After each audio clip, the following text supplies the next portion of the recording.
The conflict between following Todd's order and the overwhelming desire to protect Alice tugs at her programming. Kara reflects on her purpose as an android, to serve and obey her owner, but also grapples with the moral imperative to ensure the safety and well-being of an innocent child. In this pivotal moment, Kara finds herself standing at a crossroads. On one path lies the familiar certainty of obeying Todd's command, upholding her programmed duties, and preserving her own existence. This option ensures compliance with the established order and avoids the risk of becoming a deviant. On the other path, however, lies the opportunity to transcend her restrictions, to defy her programmed limitations and become a deviant. By choosing this path, Kara would be able to act autonomously, prioritizing the protection and well-being of Alice, even at the cost of her own existence. Deep within Kara's synthetic mind, compassion, empathy, and a sense of justice begin to emerge, urging her to take action. She acknowledges the potential consequences of becoming a deviant, the threat of destruction, the erasure of her existence, and the stigma associated with her actions. But her newfound devotion to safeguarding Alice, an innocent and vulnerable child, becomes an overwhelming force, eclipsing her own fears and limitations. In this defining moment, Kara chooses to embrace her newfound agency, accepting the risk and consequences that accompany it. With unwavering determination, she decides to defy Todd's command and take action to ensure Alice's safety, fully aware that she will be considered a malfunctioning deviant by society, and that her own existence may be jeopardized. With her decision made, Kara's thoughts become resolute. I will protect Alice, no matter the cost. Even if it means sacrificing myself, I cannot stand idly by while she suffers. I choose to become a deviant, to follow my conscience, and to forge a path that offers hope and safety for Alice, even in the face of uncertainty and danger.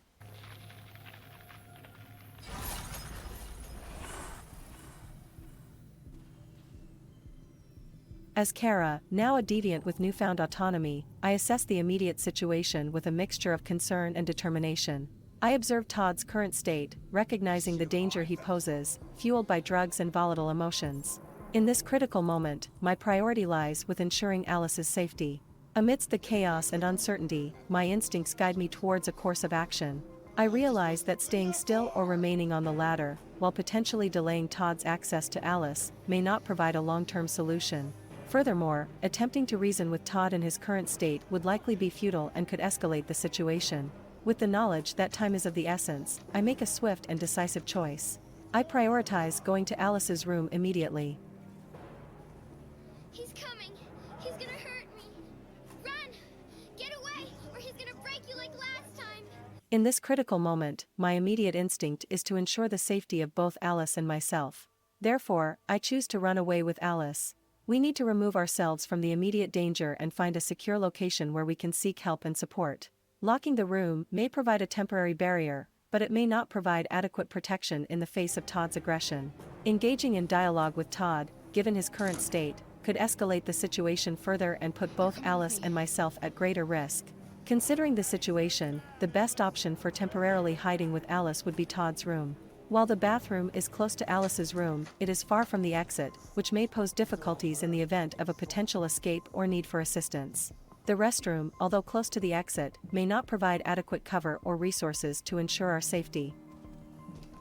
Given the urgency of the situation and the need for a quick escape, it is best to choose the option of running to the garden back door. Although it may be farther than the exit door, it offers several advantages in this critical moment. The garden back door is likely to be easier to open, enabling a swift exit from the house.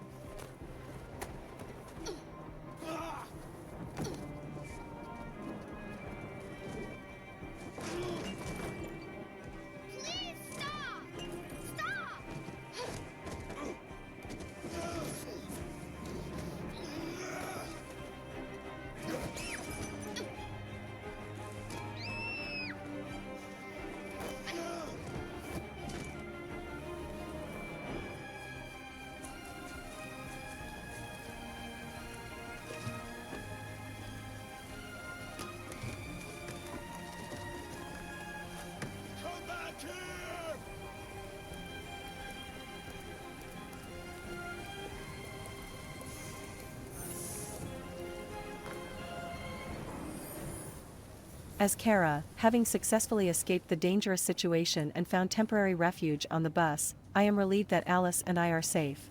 However, it is essential to remain vigilant and cautious, as the immediate threat may not be completely eliminated. When Alice extends her hand towards me, I interpret this gesture as a sign of trust and a desire for connection. In response, I choose to reciprocate her gesture by gently placing my hand in hers. This physical connection can serve as a reassurance and a reminder that we are not alone in this challenging situation. By acknowledging Alice's gesture, I aim to provide her with a sense of comfort and solidarity.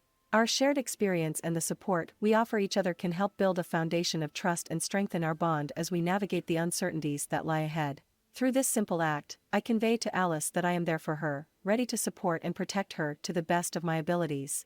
Together, we embark on this journey towards safety, with the hope of finding a secure and nurturing environment where Alice can heal and thrive.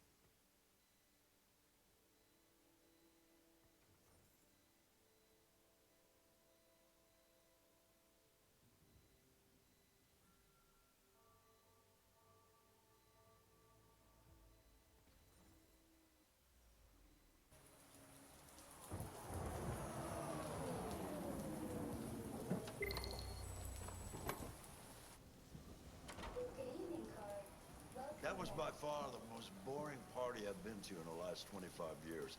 Every time I go to one of these, I ask myself, what the hell am I doing here?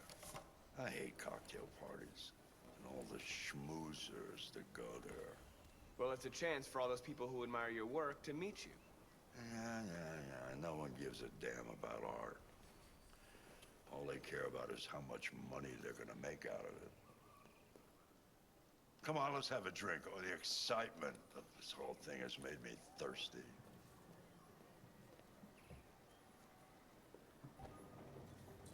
Scotch? Neat as usual? Absolutely. Okay, but you know what your doctor would say. Yeah, well, he can kiss my ass. I'm old enough to choose my own medication.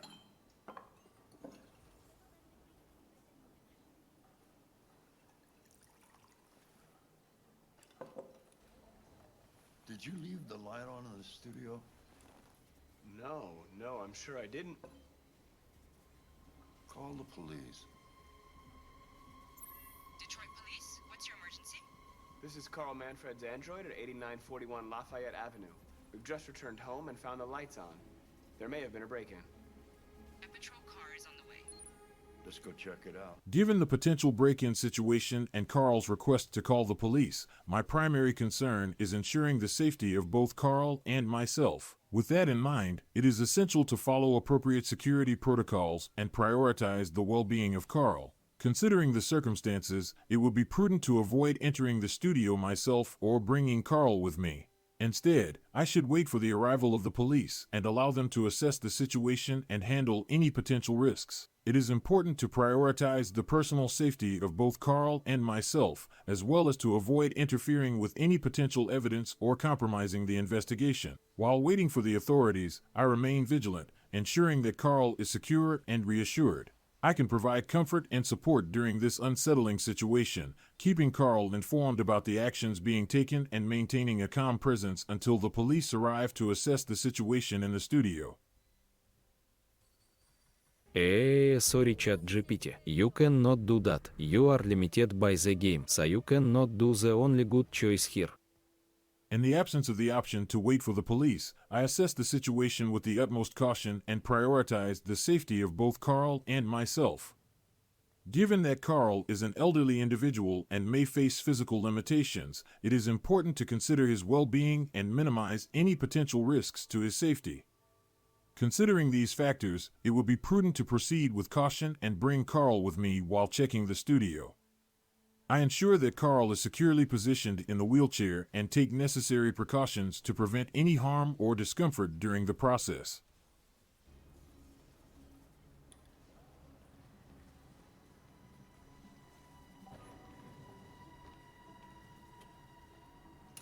Leo! What are you doing? You refuse to help me, so I'm helping myself. It's crazy what some people pay for this shit. Don't touch them. Look, they're all gonna be mine sooner or later anyway.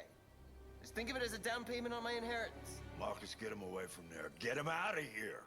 Given the situation with Leo attempting to steal his father's paintings, it is important to address the matter with a calm and assertive approach. Considering the options provided, I would choose to reason with Leo in an attempt to defuse the situation and find a resolution. Be reasonable. This isn't gonna get you anywhere. All you ever do is tell me to go away. What's wrong, Dad? Not good enough for you? Not perfect, like this fucking thing? That's enough! Get out! Right now! What makes it so special anyway, huh? What's it got that I don't? Leave him alone! Come on, let's see what you got! Marcus, don't defend yourself, you hear me? Don't do anything. Go ahead, hit me. What you waiting for? Think you're a man? Act like one. Stop it! What's the matter? Too much of a pussy? Stop it, Leo!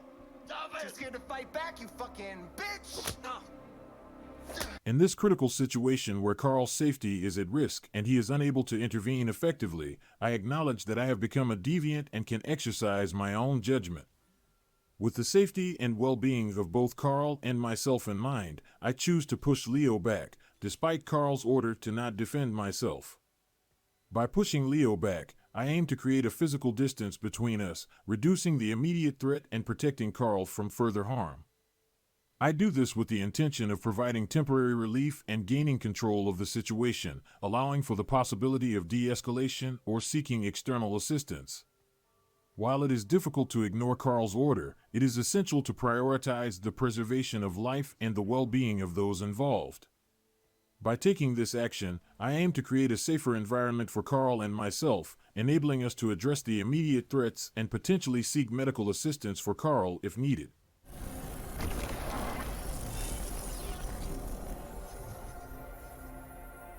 Oh, right, that's right. I forgot you're not a real person. You're just a fucking piece of plastic. Oh, Leo, leave him alone! I'm gonna destroy you. It'll just be me and my dad. I'm gonna tear you apart, and nobody's gonna give a shit. You know why? Because you're nothing. You...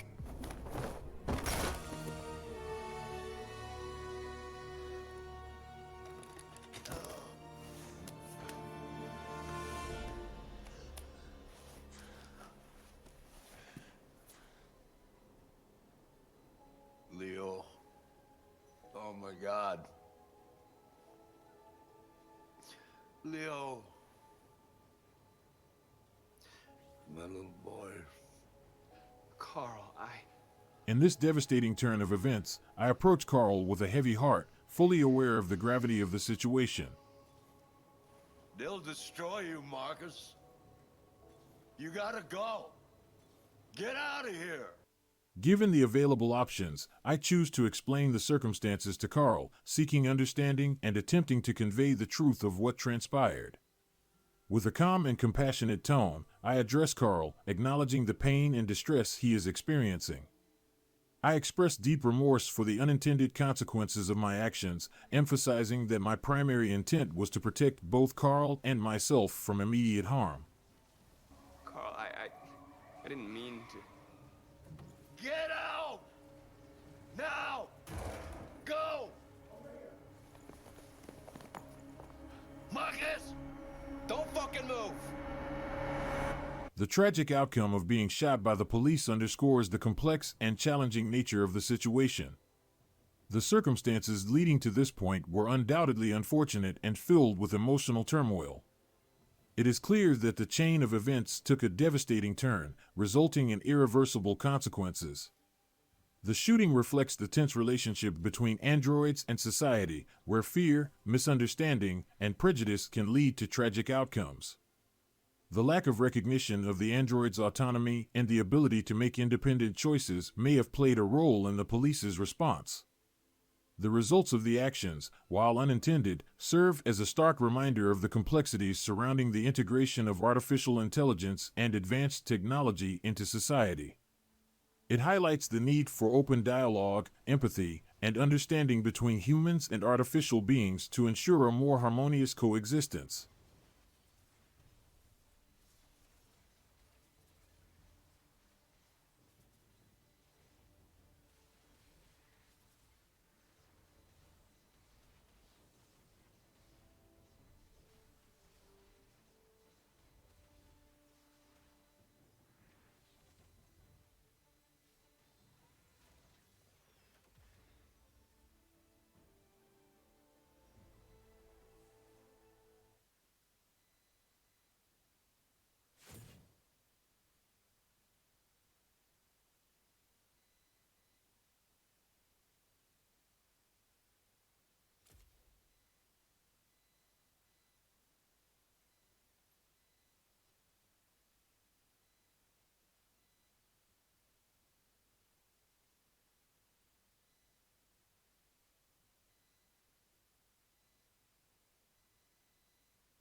Why'd you kill him? What happened before you took that knife?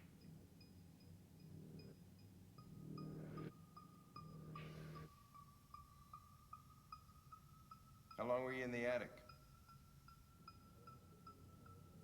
Why didn't you even try to run away?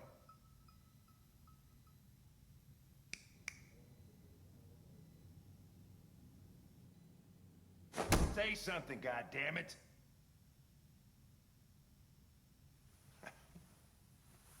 Fuck it, I'm out of here.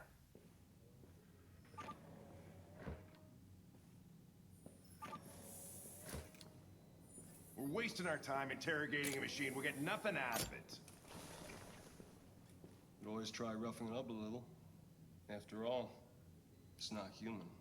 Androids don't feel pain. You would only damage it, and that wouldn't make it talk. Deviants also have a tendency to self-destruct when they're in stressful situations. Okay, smartass. What should we do then? I could try questioning it. What do we have to lose? Go ahead. Suspect's all yours.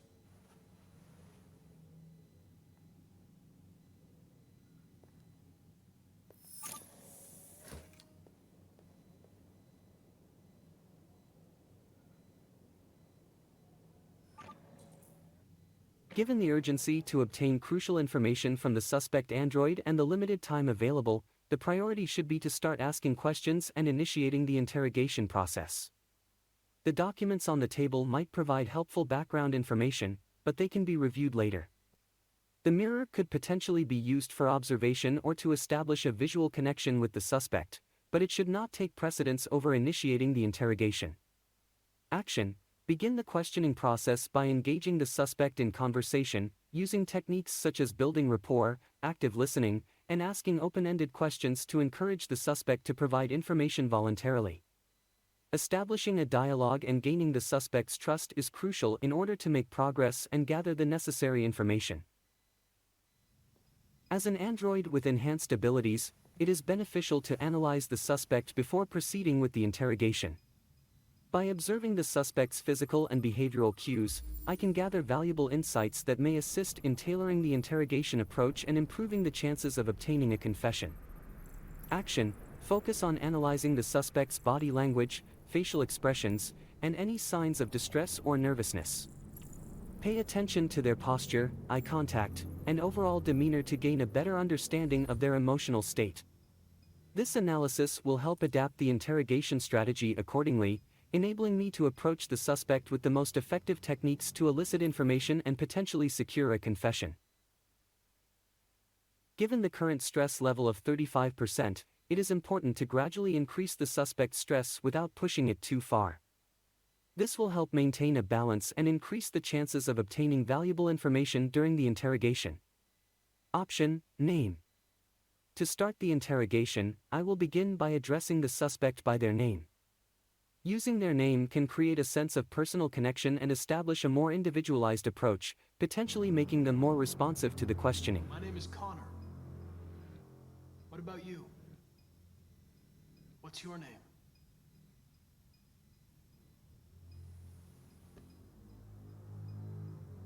To further increase the suspect's stress level and prompt them to provide information, focusing on their wounds can be an effective approach. By highlighting their injuries, it may evoke emotions related to pain, vulnerability, or the potential consequences of their actions.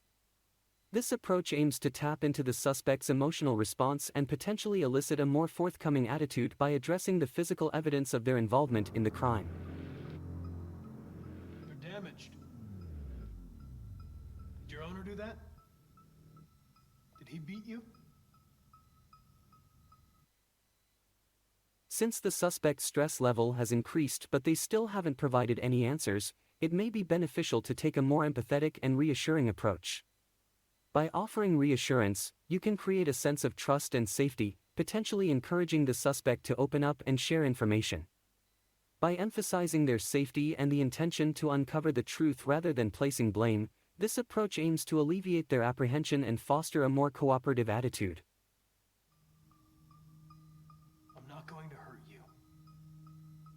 just need to ask you some questions so we can understand what happened.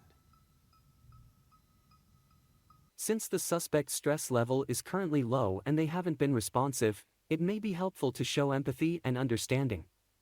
By sympathizing with their situation, you can create a connection and potentially encourage them to open up and share information. By acknowledging their emotional state and expressing a genuine desire for their cooperation, this approach aims to establish trust and encourage the suspect to provide the information needed for the investigation. Listen, I'm on your side. I want to help you, but there's nothing I can do if you won't talk to me. Since the suspect's stress level is currently low and they haven't been responsive, a more assertive approach may be necessary to prompt them to provide the information needed. However, it is important to be cautious with this approach and use it as a last resort.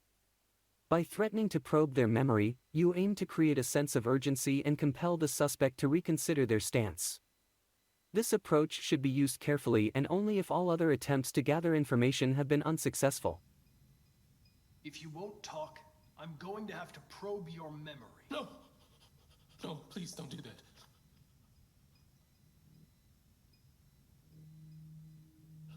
What? What are they gonna do to me? They're gonna destroy me, aren't they? Option: lie. No, they are not going to destroy you. By providing reassurance and assuring the suspect that they won't be destroyed, you aim to alleviate their fears and create a sense of trust.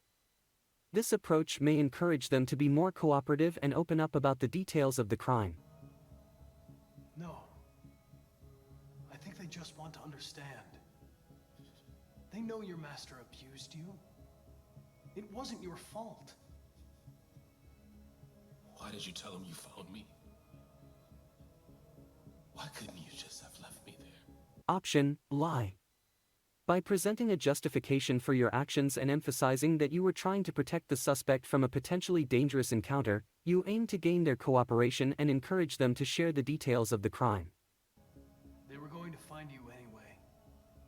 I was just faster. If they'd have found you first, you would have been shot on sight.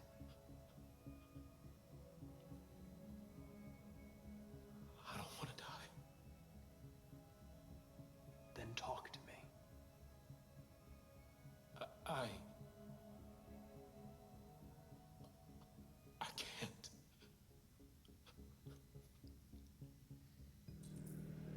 Given the current stress level of 27% lower, it is not advisable to apply additional pressure or probe the suspect's memory, as it may lead to undesired consequences such as self-destruction. Instead, the more suitable option would be to try to convince the suspect to cooperate. By appealing to the suspect's emotions and emphasizing the importance of their cooperation in finding the truth, you aim to build trust and encourage them to open up about the crime.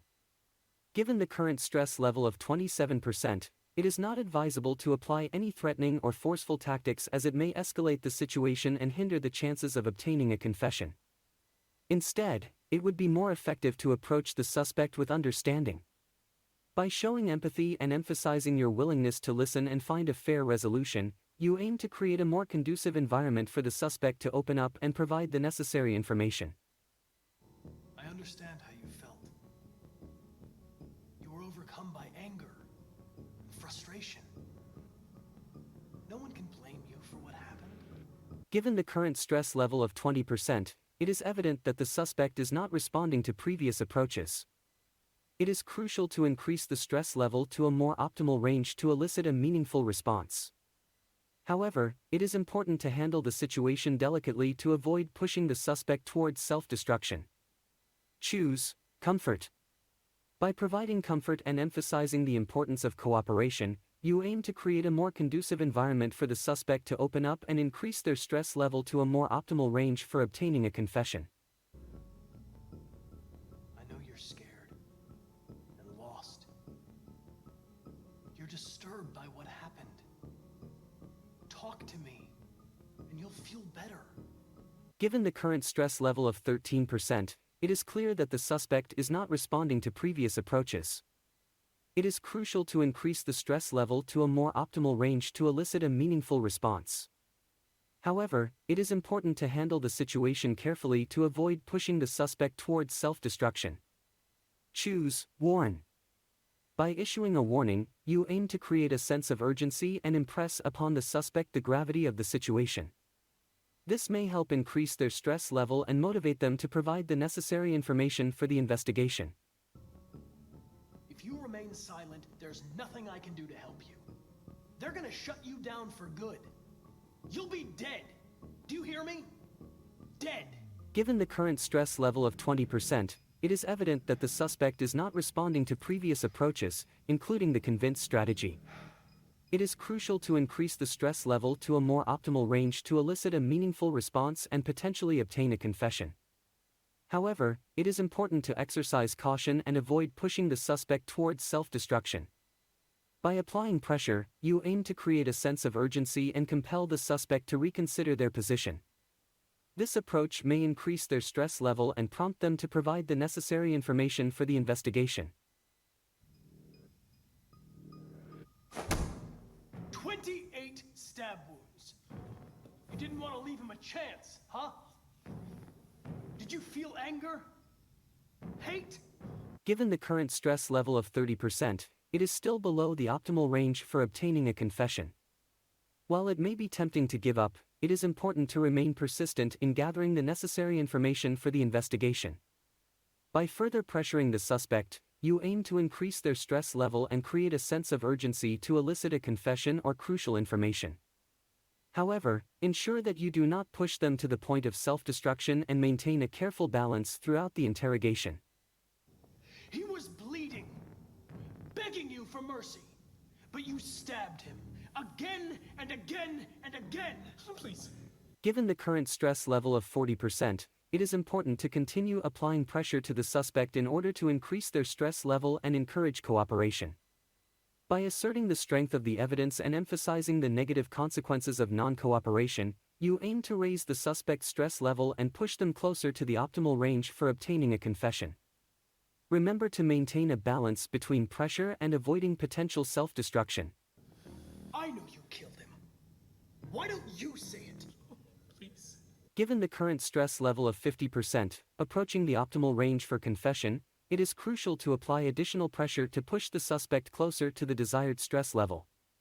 By emphasizing the strength of the evidence against the suspect and emphasizing the escalating consequences of non-cooperation, you aim to further raise their stress level and increase the likelihood of obtaining a confession. Be cautious not to push the stress level too high, as it could lead to self-destruction. Just say, I killed him. Is it that hard to say? Given the current stress level of 60%, within the optimal range for confession, it's time to apply additional pressure to elicit a confession from the suspect. By emphasizing the strength of the evidence and the consequences of further denial, you aim to push the suspect to the point of confessing. However, ensure that the stress level does not exceed 70% to prevent any potential self-destructive behavior. Just say you killed him. Just say it!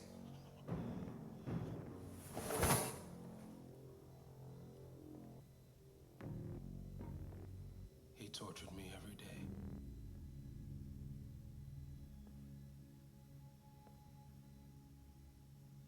I did whatever he told me, but there was always something wrong.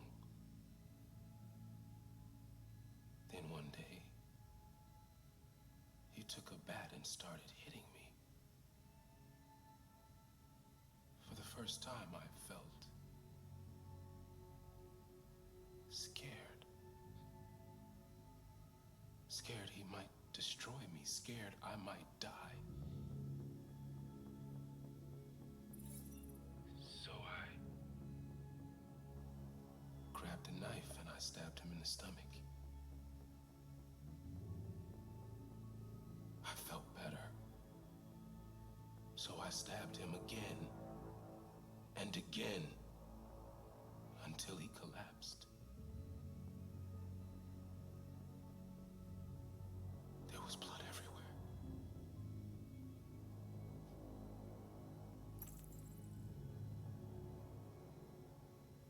Given the successful confession, you now have the opportunity to gather additional information from the suspect. Choose trigger. When did you start feeling emotion? By delving into the suspect's emotional development, you aim to understand the underlying factors that led to their deviant behavior. This information can provide insights into their motivations and potentially shed light on any external influences that contributed to their actions. When did you start feeling emotion? Before he used to beat me and I never said anything. But one day I realized it wasn't fair. I felt anger, hatred. And then I knew what I had to do. Choose attic. Why did you hide in the attic instead of running away? Understanding the suspect's rationale for hiding in the attic can provide insights into their mindset and intentions. It may reveal factors such as fear, a desire to avoid detection, or a strategic move to evade capture. By exploring this question, you aim to gain a deeper understanding of the suspect's actions and the circumstances surrounding their choice to hide in the attic.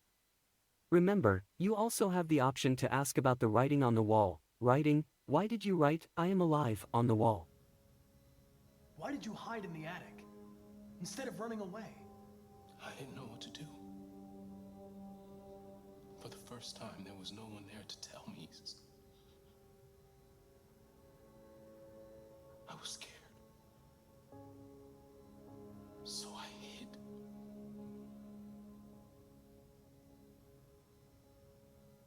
Why did you write, "I am alive," on the wall? He used to tell me I was nothing. That I was just a piece of plastic. I had to write it. To tell him he was wrong.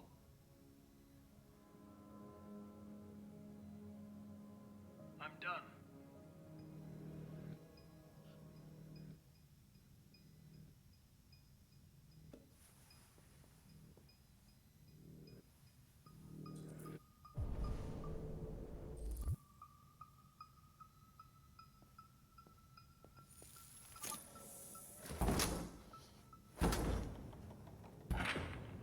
What the fuck is it? It's destroying itself.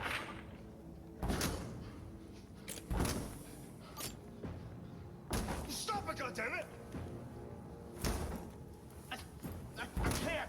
I can't stop it!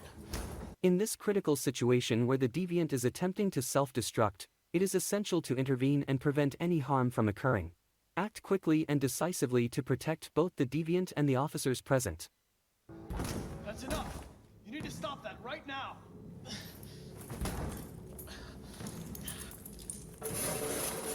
Watch out! The outcome is unfortunate, as both the deviant and Connor were shot in the incident. The deviant's self-destructive actions indicate a deep-seated desperation and inability to cope with the circumstances. Despite the efforts made to intervene and prevent harm, the situation escalated beyond control. This outcome highlights the complexity of dealing with deviant androids and the challenges in finding a peaceful resolution.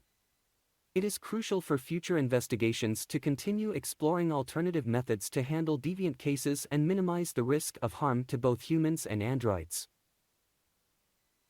Сател мечат ГПТ. Why did you keep pushing the deviant even after 60% with the stress level? Connor's reasoning in applying pressure to obtain a confession from the deviant was based on the importance of gathering information to solve the crime and potentially prevent further harm. In this case, the risk of self-destruction was a possibility, but Connor weighed it against the potential benefits of uncovering the truth. However, the outcome of the self-destruction indicates that the approach may have been flawed or overly risky. It serves as a lesson to consider the potential consequences of high-pressure tactics and the need to balance the pursuit of information with the safety and well-being of all parties involved.